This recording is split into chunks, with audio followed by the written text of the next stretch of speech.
पुण्यस्मरण सोहळा आपण करतो यात नवल नाही. जगद्गुरु तुकोबाने सुद्धा त्यांच्या आईवडिलांचं श्राद्ध अत्यंत थाटामाटामध्ये संपन्न केलं. आपल्या संत चरित्रातला आपल्याला सगळ्यात मोठा पुरावा. ऐका, आधी तुकोबाऱ्यांच्या घरचं पुण्यस्मरण सांगतो, मग भोसरीतलं सांगतो.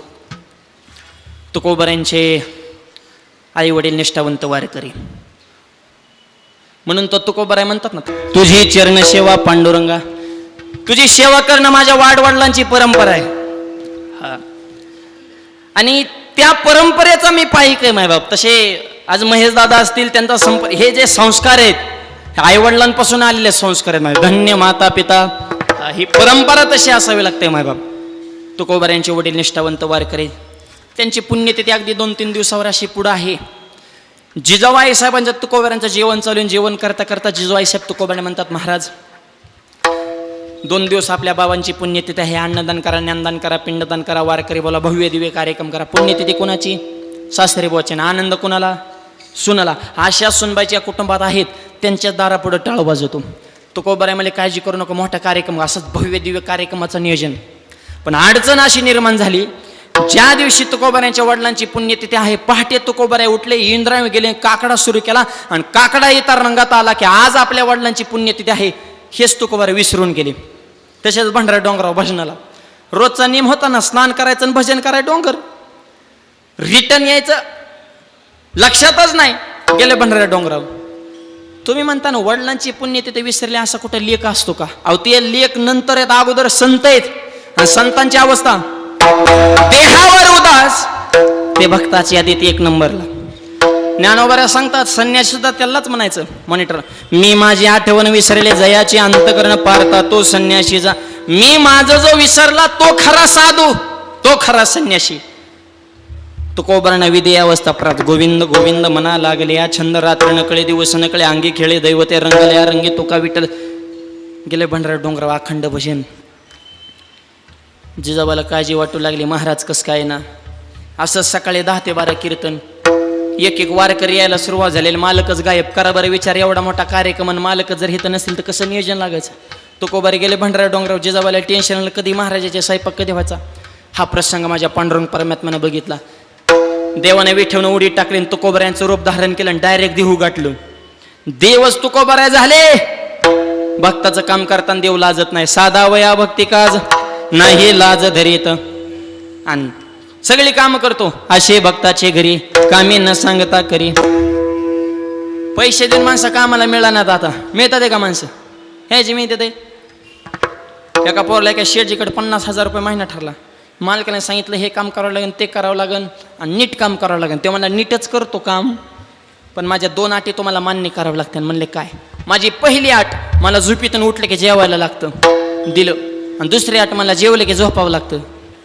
तर झपकाय पाहिजे रे. उठलं की गिळीतून गिळलं की मुरासतो की मग तू काम कधी करणार आहे? म्हणजे नुसता लबाडाचा धंदा आहे ना. पैसे देऊन माणसं काम करणार आणि देव फुकट काम करतो. कुठं कामी नाही पाणी, ज्या घरी चक्र पाणी वाहे. नाथबाबांच्या घरी मग 36 वर्ष देवानं, आणि प्रत्येक संतांच्या घरी केलंय. उचे नीचे काही अभंग वाचल्यावर लक्षात येते म्हणतात, भक्ताचे लाज राखण्याचं काम देवाचे. तुकोबाराय भंडारा डोंगराव देवानं दिहोत प्रवेश केला. गाडी गावात शिरली की पारावल्या मंडळींचं डोळे फिरायला लागलं. ते पारावलेले भयानक असतात. आता पारच राहिले नाहीत म्हणा सिटीमध्ये, पार तरी कुठून पण आहेत आता चौकीत. पारावले न म्हणले, ह्याचं असं झालं, अरे तुझं बघ ना कवर लोक, आणि चांगलं बोलणारच नाही, नुसती चर्चा. हां, ती चांगल्याला चांगलं म्हणत नाही, वाईटाला चांगलं म्हणत. मग त्यांच्या दृष्टीत चांगलं तरी कोण आहे बा नेमकं? ही भयानक माणसं असतात. अनंत वाचाळ बरळ ती बरळ तया कायचा. आता इतका मोठा कार्यक्रम या परिवारानं आयोजित केला तरी काय कांच्या डोक्यात गणगण कशामुळे केला? अरे करू नको, पण जळू नको ना, नाव ठेवू नका, त्यांना तरी प्रोत्साहन द्या. आणि एक वाक्य सांगतो, आजचा कार्यक्रम का करायचा? हा सोहळा पाहण्यासाठी वैकुंठवासी आईसाहेब हे लोकात नाहीत, पण हा सोहळा ते स्वर्गातून पाहते ते, आणि स्वर्गातून पाहून ते इतके प्रसन्न होणार, स्वर्गातून सुद्धा या परिवाराला ते आशीर्वाद दिल्याशिवाय राहणार नाही. त्याच्यासाठी आजचा कार्यक्रम हे वर्ष श्राद्ध आहे. आणि ते आशीर्वाद कसा देतात तुकोबाऱ्या सांगतात, कामनी पितृ आशीर्वाद देती. आजच्या सगळ्या कार्यक्रमाचा सार म्हणजे तुकोबाऱ्या यांचे प्रमाणे आजचा सोहळा पाहून स्वर्गातले पूर्वज आशीर्वाद देणार. त्यांच्या आशीर्वादाची ताकद, कल्याण इच्छिते भावे कुळा. या परिवाराचं कल्याण होणार. तू म्हणताना महाराज अगोदरच झालेत, आमदार आहेत, त्यांचा आशीर्वाद मिळाला, आमदार झालेत, पण त्यांचा आणखी आशीर्वाद जर मिळाला तर परत लाल दिव्याच्या गाडीत बसून आल्याशिवाय राहणार नाहीत. पण लोकांची सुद्धा तीच इच्छा आहे आणि तो आशीर्वाद आहे. माय बाप्स तुका म्हणे पितृ आशीर्वाद देते, कल्याण यच्यते व्हावे कुळा, आपल्या संपूर्ण कुळाचं कल्याण हो. बऱ्याच जणांचा प्रश्न आहे, हिथं दाखवलेला नैवेद्य त्यांच्यापर्यंत पोहोचतो का? तर त्याचं उत्तर आहे का, पोहोचतो. कसं काय पोहोचतो? मला एक जणांनी मला हितला नैवेद्य तिथं पोहोचतोच कसा, मला हलूनच द्या ना, ते उत्तर द्या. मला उत्तर देतो. ऐक, तुझ्याकडे मोबाईल आहे काय? मुंबईला फोन लाव. 2 मिनटं बोलल्या, म्हणलं ठेव फोन.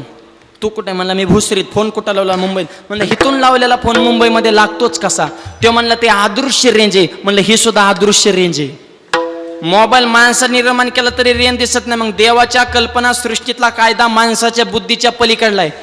जिथं आपली सगळी बुद्धी संपते तिथं देवाची सुरू होते. नैवेद्य तिथं पोचतो, याचा अर्थ दृष्टीनं नैवेद्य तिथं गेलेला दिसणार आहे, पण नैवेद्य अर्पण करताना आपल्या अंतःकरणातला जो भाव आहे तो भाव त्यांच्यापर्यंत पोचतो. हा त्याच्यातला सिद्धांत आहे.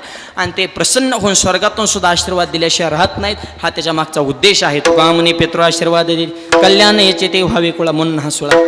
तुकोबऱ्या भंडारा डोंगराव देवाने तुकोबऱ्याचं रूप धारण केले, देहूनगरीत प्रवेश केला. गावात चर्चा म्हणले तुकाराम महाराजांनी एवढा किराणा कसं काय आणले? म्हणले त्यांच्या वडिलांचं पुण्यस्मरण आहे, अन्नदान ज्ञानदान मोठा कार्यक्रम आहे. भगवंत गेले, सगळा सोहळा, कीर्तन सुरू झालं. पण मॉनिटर लावाच. कीर्तनामध्ये तुकोबाऱ्यांचं लक्ष नाही, पाहुण्याचं नियोजन, स्वयंपाकाचं नियोजन. जिजामाई म्हणायचे कीर्तन म्हणले आमच्या मालकाला दिवस कळत नव्हता, रात्र कळत नाही. आज तुकोबाऱ्यांचं कीर्तनात कसं काय लक्ष नाही? तिला वाटायचं माझ्या सासऱ्याच्या पुण्यतिथी दिवशी माझ्या मालकाला संसार कसा करायची ह्याची अक्कल आली. ते पळत पळत यायचे आणि म्हाताऱ्याच्या फोटोच्या पाया पडायचे, बाबा माझ्या तुकोबाऱ्यानं असं संसाराला चिकटून ठेवा, महिन्याला पुण्यतिथी घालीन. म्हातारा फोटोतनं हसायचं, म्हणायचं आवले ते तुझा मालक नाही, ते जगाचा मालक आहे, पण मी जर सांगाय बाहेर आला तो टाळकरी थांबत्यान का? म्हाताऱ्याला माझ्या वाटाचे, माझ्या पुण्यतेला देव आले. तुकोबारांचे वडील बोललो बा महाराज त्यांच्या पुण्यतेला देव आले, आमच्या भाग्यवान हिराबाई मातेंच्या पुण्यस्मरणाला देव नाही का आले? कीर्तनाची जागा तिथे पांडुरंग उभा, जिथे कीर्तन आहे तिथं भगवंत आहे. ह्याही पुण्यस्मरणाला भगवंताचा आशीर्वाद मिळाल्याशिवाय राहणार नाही. भगवंताने सगळा सोहळा पार पाडला. वारकरी जेव्हा बसली, पात्र वाढले, पदार्थ वाढले, भांडी उचलली, भांडी धुतली. आणि संध्याकाळी पाश्चात्य धर्मान तुकोबारे म्हणतात आवले भांडी वगैरे ज्याची आणली होती त्याची पोच करून येतो. हे तुकोबारे गावातून बाहेर निघाले आणि ते ओरिजिनल तुकोबारे गावात शिरले. भगवंताने सगळा सोहळा पार पडला आणि गेले निघून. आणि संध्याकाळी तुकोबारे डोंगरावरून खाली आले, गावात प्रवेश केला. तुकोबारांच्या लक्षात आलं आज आपल्या वडिलांचं पुण्यस्मरण होतं. जिजाबाईने आठवण करून सांगितलं होतं, मला भगवंत लक्ष नाही. फार मोठं आवाज थोडा वाढा म्हणतो, फार संकट आले कसं तारायचंय तार बा. नाराज अंत करणार तुकोबारे घरामध्ये प्रवेश करणार. जिजाबाईनं घरातच आवाज टाकला, थांबा. तुकोबारे म्हणले घरात बी घ्या ना काय? महाराज बाहेर उभा, आईसाहेब घरातून बाहेरला पंचरातीचं ताटण महाराजांची आरती सुरू केली. तुकोबारे म्हणले आरती? सांगितलेलं काम ऐकलं नाही तरी सुद्धा आरती? 100% मुद्दा म्हणून आरती करते काय ना टोचून. महिलांची तत्व आपल्या डोक्यात लवकर बसणार, त्यांच्या डोक्यात ते मनात तिसरत असतं. मालकाला वाटतं मालकीण्याचं माझ्या असले प्रेम आहे, तुमचा भ्रम आहे. त्यांचं खरं प्रेम त्यांच्या भावावर आहे. संसार बघा किती चिकाट्यानं करतात, तेलातलं काढतात, मिठातलं काढतात, जिरीतलं काढतात, मुहूर्त काढतात, नवरच्या खिशातलं काढतात, पैसे काढतात, गल्ला गोळ्या करतात, माहेरला जातात, साडी घेताना अख्या गावाला सांगतात माझ्या भावाने घेतली. घेईन ना त्याला बिड्या वेळा मिळाला, साड्या घ्या मोकळाय का? हा रांगत जाताना सांगत येतात खायचं एका जण, गायचं एका जण, वरून मालकाला साडी दाखवतो, भावाने घेतली. ते बी म्हणतो छान आहे यार, तुझाच माल आहे. कपडे धुतानी नोटा कुठं गायब होतं ते बघत जा. हे बहीण भावाचं प्रेम, म्हणून तर सरकारने योजना काढली लाडकी बहीण. आला ना हप्ता, हा त्याच्यामुळे चेहरे प्रसन्न आहेत आपल्या. 3 घेऊन बसलोय आपण तरी काय सोपेत का आता? लाडकी बहीण फक्त ज्यांनी दिल्या त्या लाडका भावांना विसरू नका म्हणजे झालं. खायचं एकाचं, गायचं एकाचं, लोक तरी एवढी सोपी राहिल्यात का? बरं म्हणले नेमकी आरती कशामुळे चालू आहे बा? गप बसा. घरात प्रवेश केला तर पंचपक्वान्नाचा ताट समोर आणि तुकोबारांनी जेवण करायला सुरुवात केलं. जिजाबाई साहेबांनी बोलायचं, महाराज काय दिवसभर काम केलं, हाताला हात आहे का पायाला पाय, एवढी संसारात पळापळ केलेल्या मी पहिल्यांदाच बघितले. तुकोबारे मी तर भांडरा डोंगरा होतो हे तो कोण आलं होतो महाराज भांडी सुद्धा तुम्ही तुमच्या हाताने धुतली मग तुकोबांच्या लक्षात आलं हे काम फक्त पांडुरंग परमात्मा करू शकतो भगवंताला हाकमध्ये भगवंता मी घरामध्ये नसताना माझ्या रूपामध्ये येतो पुण्यतेचा सोहळा पार पडतो चुरून निघून जातो चुरून भक्ती केली नाही तुला परत यावं लागन जोडीने दर्शन द्यावं लागन भगवंत परत देऊला आले आणि तुकोबाने प्रश्न केला भगवंता माझ्या वडिलाच्या पुण्यतिथी दिवशी तुम्हाला काम करण्याची गरज काय होतं तर देवाने उत्तर दिलं तुकोबारे तुमच्यावर तुमच्या वडिलाचं ऋण आहे पण माझ्यावर तुमच्या 8 पिढ्या पंढरपूरच्या वारीचं ऋण आहे आणि या ऋणाच्या ओझ्यातून मुक्त होण्यासाठी मी तुमच्या रूपामध्ये काम केलं अरे जगाच्या बापाला सुद्धा तुकोबाऱ्यांच्या घरी यावं लागलं उपवास पारणे राखला दारवंटा केला भोगवटा ही परंपरेने केलेली सेवा आहे मला काय सांगायचंय ही श्राद्धाची परंपरा अत्यंत पुरातन आहे तुकोबाने सुद्धा त्यांच्या वडिलांचं श्राद्ध केलेलं आहे त्याच न्यायानं आज आईंच्या उपकारातून उत्तीर्ण होण्यासाठी आजचा हा सोहळा आहे